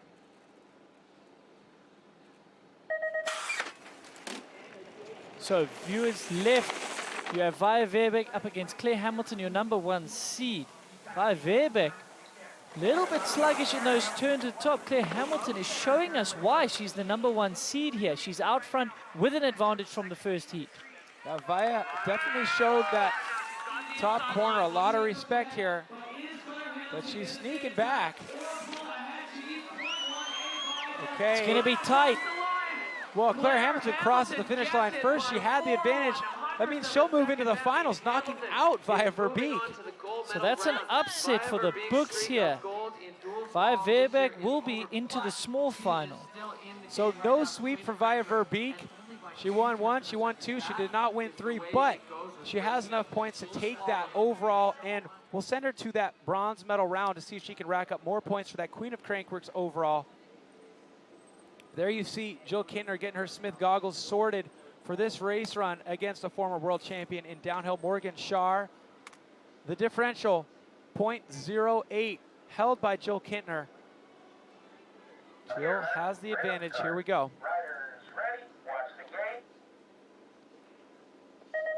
So Jill absent from round 1, absent from round 2. But here she is, the queen of slalom, Jill Kintner. She is back here. She is on a mission. Slight advantage over Morgan. She's got that wheel ahead.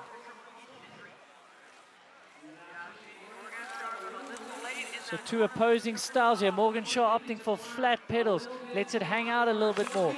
Jill Kintner is calculated. Jill Kintner through that line first, again, knocking out Morgan Shar and moving into the finals. Morgan Shar, of course, will keep her hopes for a bronze medal alive. We'll put her in that bronze medal round. Now let's take a look at this bracket. Of course, we're going to see Jill Kintner against Claire Hamilton, our #1 qualifier. So Jill Kintner, can she come back and take another win? Via Verbeek, though, she's going to be in our bronze medal matchup against Morgan Shar. Well, we're getting closer by the minute now to not only award some hardware here for this race, but to give away some World Championship titles and give away some points for that King and Queen overall. This is 100% Dual Slalom finals coming up after the break.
Well, welcome back to 100% Dual Slalom. We're getting closer by the minute to the finals in both the women's and the men's categories here. We're going to give away some World Championship titles. We're going to award some points for the King and Queen overall.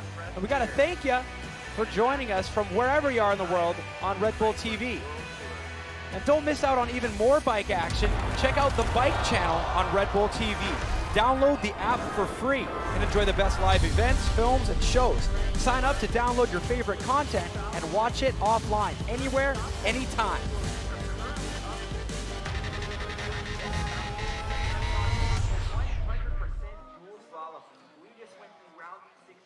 So I told you we're getting close to those finals. Let's take a look at those brackets. Who's in those finals? Well, what an exciting day we've had, but it's not over yet. Austin Warren, your #1 qualifier against Mitch Ropolato, who's been getting faster and faster as the night progressed. Matthew Sterling, unfortunately, didn't get to the final, so his overall title hopes are over, but he's up against Thomas Slavik on your right there, a former 4-cross world champion. So a bronze medal on the line here. Matt Sterling would love to add to his 2019 trophy collection. Thomas Slavik, I'm sure he's got a trophy room from his long and storied career. Run #1, the bronze medal round. Here we go. So look for Slavic to be fast out the gate. He's been opting to slow up and hop on that inside. It's been working. Oh, big mistake from the youngster, Matthew Sterling. It looked for a moment as if he was going to be able to recover from that, but not so. Thomas Slavic gets to cruise through. I'm sure he'll pick up a 1.5 max differential out of this. And that's the tough thing you have when you're up against someone like Thomas Slavic.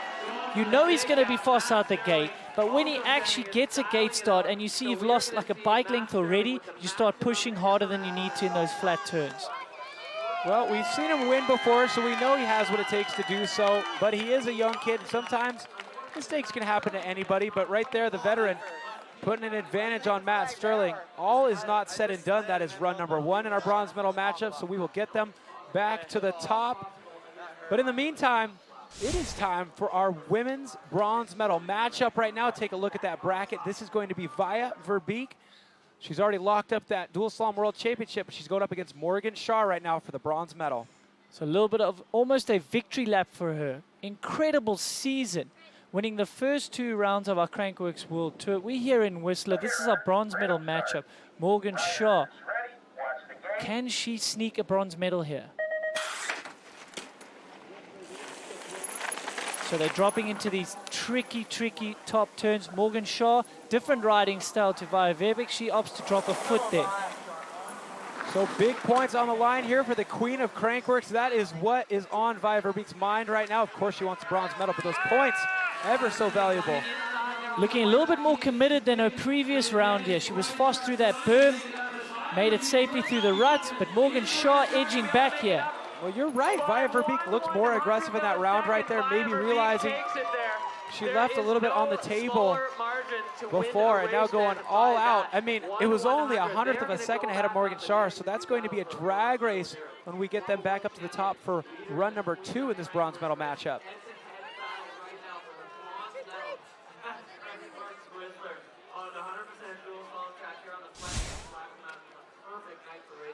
Ooh, look at the bottom right of your screen right now. Look at these guys squaring up. Oh, Austin Warren on the left side of your screen going up against Mitch Ropalato with the gold medal on the line. Now, this quote from earlier on in the season has stuck with us. We love it. If you're thinking, you're losing. Simple as that. We always ask him, what's your strategy? That's it. Don't think too much. Just ride fast. Look ahead. Pick your line. Perfect posture out of this guy all the way down the race course. If he wins this race, gets the gold medal, he will lock up the World Championship. So a lot on the line here. I wonder if he even knows. No, he's not thinking. How he's not thinking. But you know what happens when you tell yourself not to think. You're thinking about not thinking. Exactly. The brain only knows one thing. It doesn't hear don't, it doesn't hear won't, it doesn't hear can't, it just hears think. Well, I think this is going to be a great race here. Austin Warren going up against Mitch Ropalato with everything on the line. Your number 1 qualifier. Can he back it up? He's looked great. There's another mistake from Mitch. How is another there's a mistake from Austin? It's all happening out here, folks. So these 2 riders are back on the pedals. They are composed. Wow. First a mistake from Mitch, and then Austin Warren had one as well. It is neck and neck here. This is so exciting. Look how fast these riders are going. Tight. Mitch Ropalato through the line by 0.27 ahead of Austin Warren. Come on. A mistake for each rider pretty much just resets the clock, makes it an even race once again. Cat-like reflexes from Mitch Ropalato. He was almost off the bike in that first left hand. There. So I can't even speak, Cam. I'm so excited. Let's take a look. He comes in committed. Loses the back, loses a foot, but he's back on. And then Austin Warren does the same. He loses the back end in just the next turn. How about Mitch losing the top foot as well? So Mitch Ropalato, cat-like reflexes. He bounces back, takes advantage to the next heat here. Bounce is a good choice of words because he seriously bounced down the whole course, putting his bike in the right spot to make up. Wow, okay, well that was a great first gold medal run for the men, but let's check back in with the women because check it out. Jill Kinner on the right side of your screen right now. It is on against your number 1 qualifier today, Claire Hamilton. I mean, the gold medal matchup is going to be a heater here. I don't know how much more I can take. That was exciting. Here we are, Jill Kittner, the queen of slalom, up against Claire Hamilton, who qualified fastest. So on paper, Claire should have something for Jill here. Jill has always been known to be calculated. She knows just what to do when she needs to do it. So these two neck and neck. Can Hamilton upset Jill Kittner here? She's got a wheel ahead in this final straight. But that black lane gets faster as it gets closer to the finish. There we go. Jill Kittner crossed the line first. For a second there, it looked like it was going to be close to a dead heat, but a half second separated these two racers. Jill Kittner taking the lead going into the second run of the gold medal round by half a second ahead of Claire Hamilton. So you definitely hold more momentum as you come out of that last left-hander when you're on the white course. Look at that, Thomas Slavic, so he's got the advantage. And then we're going to see Mitch Ropalato against Austin Warren, and I can't think they can get any more exciting, but who knows? So I can't wait to see what this differential is. I have a feeling it's going to be a big one because Matt Sterling had that mistake. Yep, max differential there, 1.5 is what Matt Sterling will have to make up behind Thomas Slavic. In other words, Thomas Slavic will have to have a mistake for that to happen. So we saw both riders in the gold medal matchup of the men making mistakes. So Matthew Sterling, the challenge he has here is Thomas Slavic is so good out the gate. Normally you want to get out ahead, be aggressive, force a mistake, but he's going to have to play it from the back here. There we go, they're off. This is the bronze medal round right here. Thomas Slavic against Matt Sterling. Who will take it? So Slavic keeping it cool, calm, and collected through those turns. Wow, oh, Matthew Sterling, pushing hard. He's committed, eh, Cam? Oh, he needs that 1.5, he better go for broke. Tomek Slavic is not playing it safely. He just went for the triple that not many riders are even doing. Good point. Wow. All right, well, Matt Sterling across the line first, but it was not by more than 1.5, so Thomas Slavic will take the bronze. And we have... So he's got his fans just bombarding him in here in the finish. I'm just happy they have their clothes on. All two of them in the fans. All right, Thomas Slavic takes the bronze for the men. Who will take the bronze for the women? And will there be more crazed fans? We're about to find out. Jill Kittner is coming up later for the gold medal round, but right now it is all about Via Verbeek and Morgan Schar. Now, this differential is as small as they come. 1/100th of a second, Via Verbeek with the lead over Morgan Schar. Here comes the drag race. So this is as simple as it gets. Whoever crosses the finish line first will take that bronze medal. Via Verbeek, our series champion. Can she amass some more hardware? Will it be Morgan Schar, our 2012 downhill world champion? It's neck and neck here through the rollers. Via Verbeek is been riding quite tight the whole night. This is it's all to play for. Normally the black lane here holds some momentum. Via Verbeek will win the bronze medal out here. I mean, she came from behind. She was quite a ways behind before that final straightaway. Morgan Schar, as you say, keeping her honest right there. But Via Verbeek walks away with that bronze medal. Some valuable points for the queen of Crankworx overall. You know she wanted to win out here today, but she's got to feel good about those points. Let's check in with Michaela Gatto. All right, big hugs. How good do you feel right now? Just yell, do whatever. Psyched, so psyched. This is good points. I'm over, like, everyone's encouraging, and I love it. Thank you guys so much. So you got bronze medal in the dual slalom today, but you also won the Crankworx Dual Slalom World Champion title. How does that feel? I got it. Okay. Did you even know that was did you even know that was going on? Well, I knew I won the first two, but then the two of the girls were kind of looking really good, and you kind of just told me and hinted at it earlier, and I was like, oh my God, it's a good day. So we did the math for you, and you came out with the win, and you came out with the bronze. Congratulations, dual slalom. Here you go. There we go, your world champion for dual slalom racing out here. We have determined a world champion in dual slalom. For the women, now it's time to figure out who's going to win that title for the men. Take a look at the bracket from run number one. So Mitch Ropalato, after that little mistake, he is got the advantage, and he's the only one that can win the title. Mitch Ropalato has to win tonight to have any chance to win the title. Austin Warren is not in the running. Well, Mitch Ropalato doing exactly what he needs to do. Let's reminisce the day that Mitch Ropalato has had in the round of 16. He was going up against the Kiwi, Billy Meeklum. So Mitch Ropalato qualified in 6th, and to his standards, that's a little bit below par. But he's been getting faster and faster as the heats progressed, finding some energy. It's been a long day, long week for him already. Then he met up with Mick Hanna, did what he needed to do to eliminate the big L word, the legend Mick Hanna. Check, moving on to the round of 4. Then he beat up against Thomas Slavic. He had his work cut out, even having a mistake at the top, but I think that just lit a fire in his belly, and off he went. He would take down Thomas Slavic, and that's how we see him in the final now. Now, the big story right now is Mitch Ropalato needs to win this race to clinch the Crankworx Dual Slalom World Championship title. He has a .27 ahead of Austin Warren right now.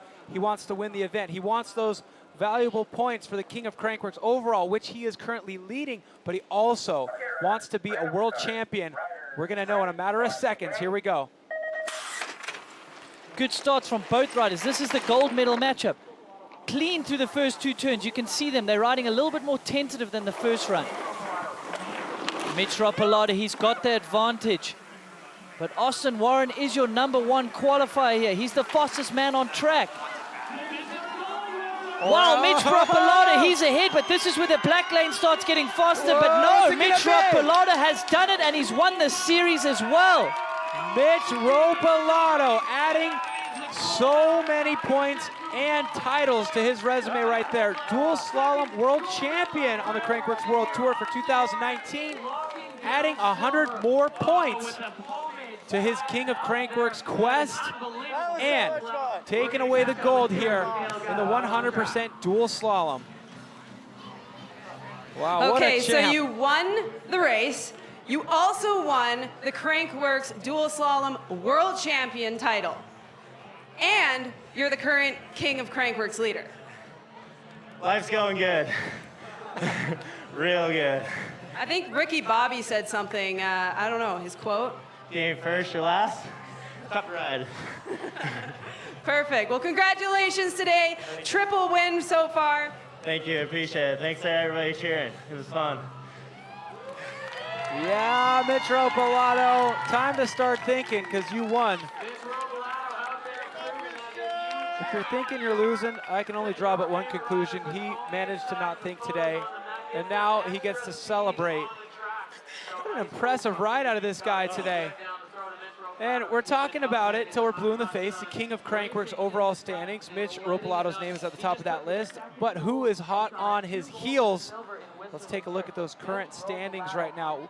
We are just starting competition out here. We've got plenty more to go. Adrian Larone behind. He's got 431. But Bass, look at that. He's right there too. But Mitch Ropalato came in by only a single point in the lead over Adrian Larone. Look at him.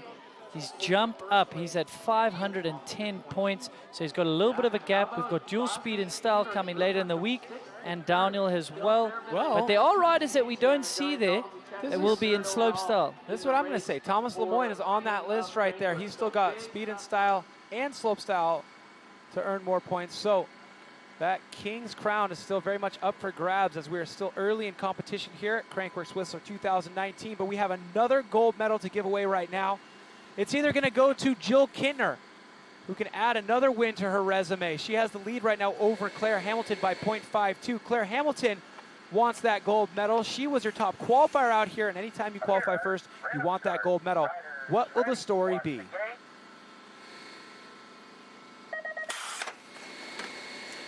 Jill Kintner, formidable force on the slalom circuit. We haven't seen her at round 1 and 2.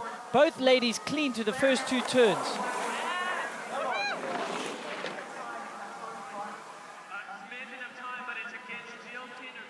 There we go, Morgan Sharp trying to make up that half a second differential, but Jill Kintner making her work for it. Jill Kintner just a couple pedal strokes away from another gold medal. She has done it. Jill Kintner, absent from the first 2 stops of the 2019 season, shows up to Whistler, grabs a gold medal. It's like she never left, Cab, but no surprise there. She was a little bit down in the qualification, down in 3rd, but we all know when the pressure's on, Jill Kintner is just so difficult to beat. Well, Michaela Gatto standing by with our winner, Jill Kintner. All right, so you won Air DH. We haven't seen you at the first 2 rounds. Won Air DH, win here again today. Welcome back. Thanks, did you guys miss me? Yes, we missed you. Well, it's great to be back. I love Whistler, and slalom's always a good, fun event. So how about Claire, though? Ooh, that was a good one. Little run for your money, but we always know that you are probably the best under pressure. Yeah, I do like it. You never know, though. Anything can happen, and that's why we race. It's, you know, that run wasn't perfect, and you feel the nerves, and it makes you feel alive a little bit. So, yeah, it's good. That's why we do it. Well, congratulations, dual slalom winner here today, Jill Kintner. Yeah, no doubt, Jill Kintner. You are alive. You gotta feel alive right now after taking that win. It's like she never left. Hopefully we see her back next year for the full 2020 season. She was the queen in the 2018 season, but now she's going to have to hand that crown over, seeing as she missed the first 2 stops of the World Tour this year. Via Verbeek is currently leading that charge with an iron fist, nonetheless. 596 points to her name. Annika Bearden is the closest in contention with 481 points. Keilani Hines in 3rd. Casey Brown, who will be competing in more events as we progress through our week here, in 4th. And Georgia Astle rounding out the top 5 for the Queen of Crankworx overall standings. Now, Andrew Needling, we had a new course here, new location, a little bit more elbow room, allowing the course designers to give us even more of what we want. Final thoughts on the racing action here today? Well, I was blown away. That final, Mitch Ropolata putting the pressure on Austin Warren, both of them making mistakes, but Mitch Ropolata got faster as the day went by. This course delivered. Amazing to see him take that win and the series. Jill Kintner, like she never left. I'm not surprised at all. She rode flawlessly all evening to take that win. Well, how much fun was that? Well, the good thing is we're going to keep the fun rolling. Tomorrow, it's all about the RockShox Pump Track Challenge, 8 o'clock p.m. local time. That'll be under the lights the way we always do it. Get